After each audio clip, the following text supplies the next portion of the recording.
Let's draw the structure for 4-propyl heptane.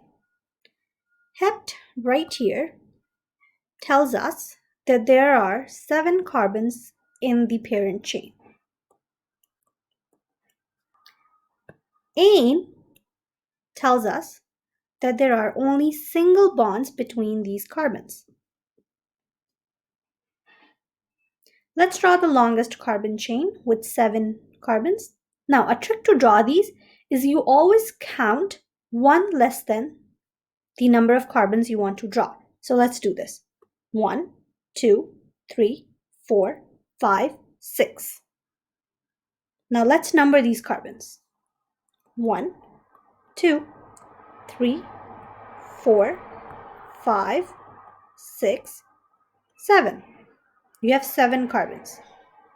4-propyl tells us that there is a propyl attached on the 4th carbon.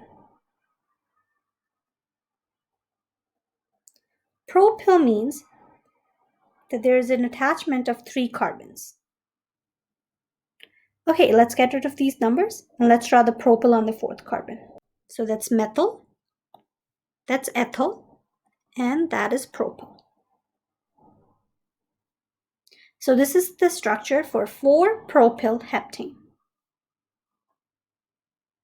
Thank you for watching, and don't forget to subscribe to my channel and like my Facebook page.